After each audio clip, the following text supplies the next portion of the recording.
こんにちは。マシン原田の部屋へようこそ。今回のゲストはこの方、カツワンです。よろしくお願いします。よろしくお願いします。はい。今日はここクラブチッタの2階にあるアティックに来ています。ここでライブやったり DJ イベントやったりイベントの打ち上げとかでも使えるんで、ぜひ皆さんご利用お願いいたします。そして今日僕が来てるこのドリップルーツキャットミュージックカレッジの14期生卒業生の慶一郎と美弘が立ち上げたブランドで、2年前にスリムブギーもパートナーに加わり世界各地でシェアされています。ダンサーはもちろんアーティスト、アスリート、ヒップホップシーンで注目を集めてます。めちゃくちゃイケてるんでチェックしてください。B はカツワンです、はい、本名は石川克之。普通なんですけど、いやまあまあみんな普通俺も原田光弘やけどね所属チームは、オールエリアと、はい、スタイルバーリトゥードと、はい、ナイティズルキングスと、はい、フレッシュソックスと、セブンダラーズと、レディトゥロックです。多いな、はい、めちゃめちゃあるんですよ。年齢は41ですね。41になったもん。今年42です。ほう、いい年になったな。僕初めて会った時多分22、20歳そこそこぐらいやな、はい、レイブ2001の審査員のとこ見てましためちゃくちゃ古いな、はい、現在の活動仕事はオリンピックに向かって、ダンススポーツ連盟でやってます、パリが近づくにつれて、ノージョークですね、仕事は。だから全然練習する時間が作れなくて、本当に家の近くの公園で30分ちょっとコンクリの上でやるとか、本当にそれぐらいになっちゃいましたけど、でもまあやってます、時間見つけては。はい、やっぱり踊らんと気持ち悪い。仕事もはかどんないですね。そやな、俺も同じように近くの公園でやってるからそうです、言ってましたねそう、気持ちええのはやっぱり、はい、いやもう自分の好きな時間にね踊れるし、インスタで岡村隆史一緒に乗ってて、なんか収録で対談しましたみたいな乗ってたけど、あれは何？全日本選手権があるので、全日本ブレイキン選手権やってきました。代々木第二体育館、めちゃくちゃハイレベル。 NHK の生放送見てくれましたか？もうついにね、こういう時代が本当に来ましたよ。そして来年2024年パリオリンピックでブレイキンついにやってきます。本当に生きててよかったです。 PR で岡村さんが、その時に、インタビュアーみたいな感じで、メディアとしたら何で見れるの？それは NHK ですね。 NHK ブレイキンで打てばホームページが出てくると思うので、そのウェブサイトで見れる？見れます。昔の話とかもちょっとさせていただいて。岡村憧れ世代？そうですね、やっぱりゴリさんとのバトルが印象的ですね。でもそれきっかけでブレイキンを始めたわけではない？きっかけは違いますね、でもあれでさらにこう勢いづいたっていう。岡村といえばね、俺この本も出してんねんけど、これで帯も書いてくれてるから、ちょろちょろやけど付き合い長いのよね、ぜひこの本も読んでください。この前ね、カイトの時にいきなり岡村の話になって、ほんでその話で盛り上がったのが今もう15万再生以上されてて、そんな話で盛り上がったから俺も昔の動画を探したら結構岡村の動画出てきてんねん。うわ、見たいっす。で岡村君に送って、こんな動画出てきたけど、これ俺の YouTube で使っていいって聞いたら、最初は「って言ってたんけど、ちょっこしてから「いいっすよ」って言われたから今日それを b ボーイカツワンと一緒に見ようかなと。うわ、見たいです、見たいです。これはもう本邦初公開。じゃあまずエンジェルダストキッド伝説のこれが2人で踊ってるショータイムローラーブギのこれが出てきてしまったんです。俺はまだエンジェルダストにも出会ってない時期にローラーブギっていうローラースケート場があって、そこでブレイクダンスコンテストがあるからって言って見に行ったんよ。ほんならそのキットが出てて、俺らがまだそんなにね回れない時に岡村がガーン回ったり、ドリルをやったりとかっていうのをやって、じゃあ見てみましょう。どっち岡村さんですか？こっち。あ、こっち岡村や。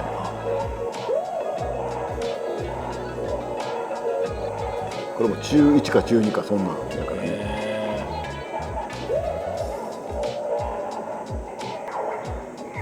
これ岡村ね。ロックで。結構じゃあオールドスクールはもうエレクトロブギーみたいなやつ、ロッキン、ブレイキンみたいな感じで混ぜてやってるんですね。まあまあまあこれは完全に振り付けられてやってるから原田さんこれ見てたんですか？見てた現場で、でここでね上を脱いでウィンドブレーカーになって、このナイキのこのウィンドブレーカーがねこの時全員これ着てたから、バカ売れのブレイクダンスの映画で俺は赤青を持ってたけどね。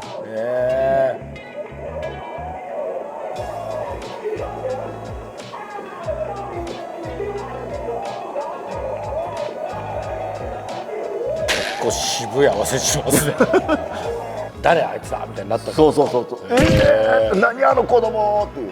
今はもう子供踊って当たり前やん、当時子供なんて誰も踊ってないからね。岡村さんはキッズダンスの先駆けでもいやそうそうそうそうそうそう、今考えたら完全そうやな。俺はエンジェルダストブレイカーズ後入りやねん、岡村を連れてきたんはノブっていうやつ、オリジナルエンジェルダストがあって、浦須さんと樽ノブっていう俺と同い年の子がもともと大阪の歩行者天国ナビオマエって言われてる、ナビオマエポッパーズとかナビオマエブレイカーズ、そのナビオマエポッパーズとかより先に古典で踊り出したんが樽ノブやねん。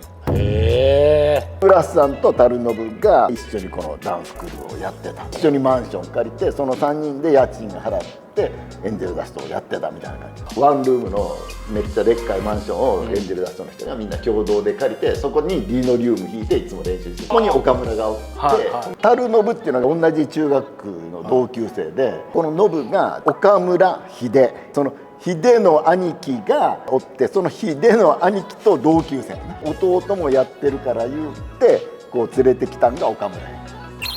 そうなんだ。だからノブがこう引っ張ってきたっていうことや。古典で見て始めたって言ってましたよ。街でこう踊ってるお兄ちゃんたちがいて、それ見てなんだこれ、じゃあそれが樽ノブかもわからへんな。なるほど。ちょっとつじつまがもともとその体操をやられてたから、バク転とかはできてて、家の前に空き地があって、そこで練習を一人でやってたって言ってましたね。ウィンドミルも1週間ぐらいでできたよとか言ってて、1週間早くないですか？当時で1週間もうむちゃくちゃ早いよね。そうですよ、俺も1ヶ月ぐらいかかったもん。でも1ヶ月できたんですか？毎日死ぬほどやってもこの辺朝だらけでも早いっす。俺が出会った後エンジェルダストで要コンテストをやってて、でそれに俺が出るようになってた。京都のアートセンター山崎っていうスタジオでコンテストがあって、KBS 京都の番組で流れた映像がこれやねんけど、これが岡村やね。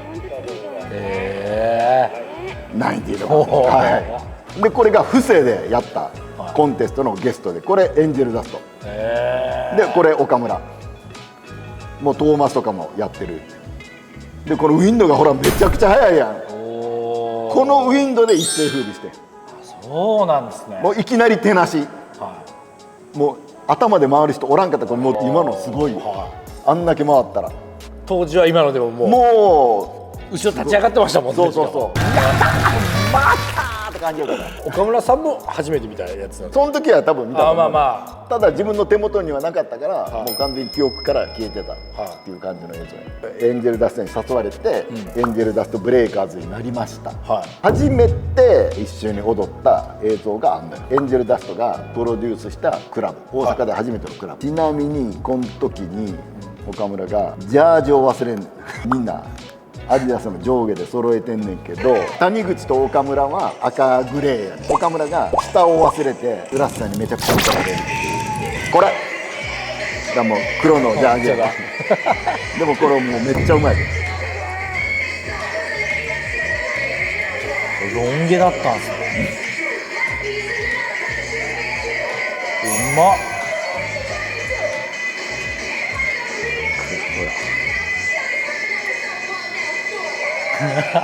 めちゃくちゃ雰囲気あるやろ。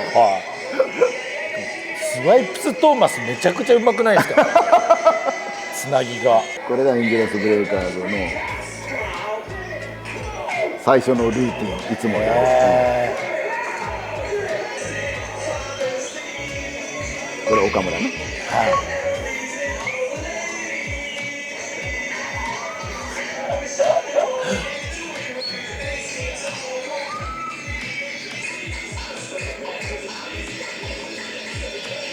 ここからフロアマスターズが出てくるの。フロアマスターズが来て一緒にやんのよ。この時はもう仲いいんですか？仲いいね。確かに岡村さんフロアマスターズとバトルしたことあるって言ってましたね。これフロアマスですか？フロアマスターズ、うわやば。村山隆、光とか、はい、一とかおり、で岡村が一人目の、かっ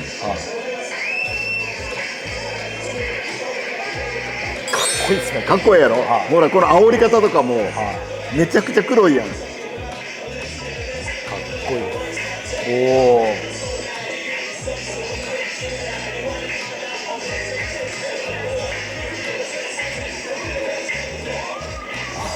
ようやってたね、インドからのエ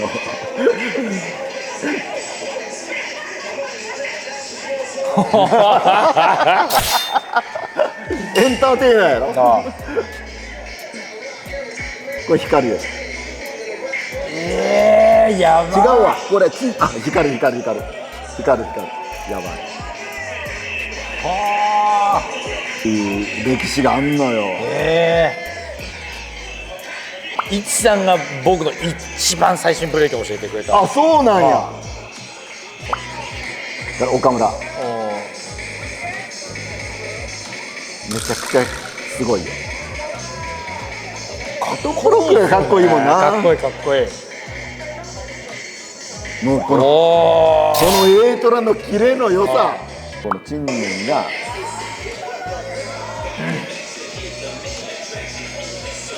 もうアイスに憧れたフットワーク、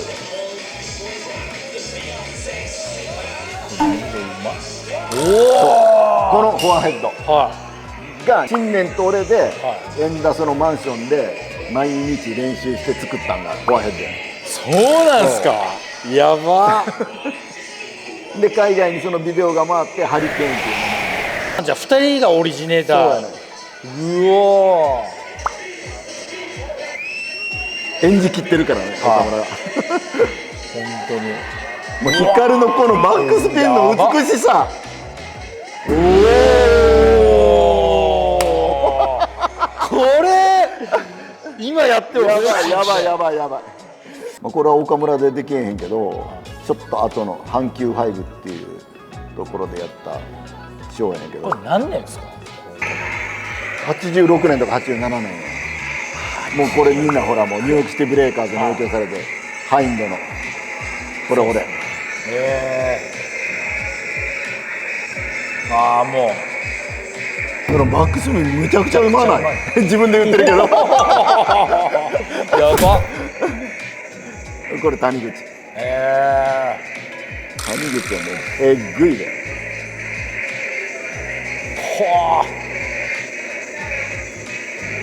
もうインドのこのサイドスピンがもうむちゃくちゃやろ。やば。今でも全然こんなんできるやつおらんやろ。っていう、いやありがとうございます。っていう超お宝映像を見させていただきました。超お宝映像、やばいやろ。やばいです。でも本当これが、フォアヘッドオリジネーターだとは。要は佐久間さんがニューヨークのやつやばいよ、A トラみたいな感じでいろんなことやる。もともと A トラックスってグライドしながら8の字書くから8トラックスやみたいな話をされてんよ。それを実現しよう思っていろいろ試行錯誤して、こう動いたりこう動いたりしてた途中でできたんがフォアヘッド。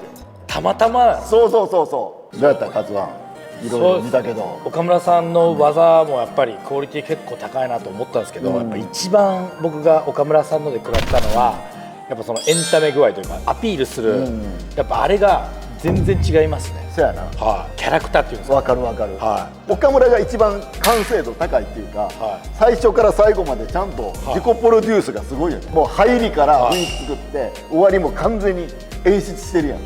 あれは普通ちょっと出ないですね。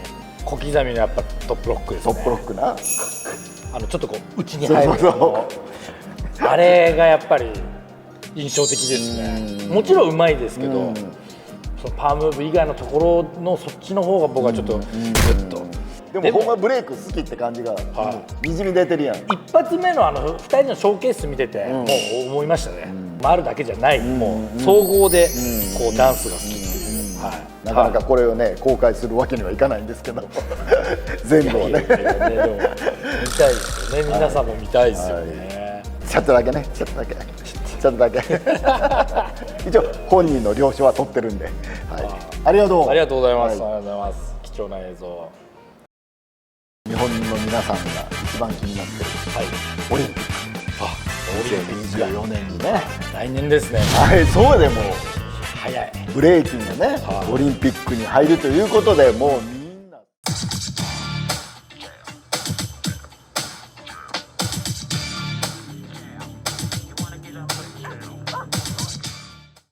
高評価チャンネル登録よろしくお願いしますレッツゴーメイクさん、僕もやってますんで、概要欄からチェックしてください。はいチェックしてください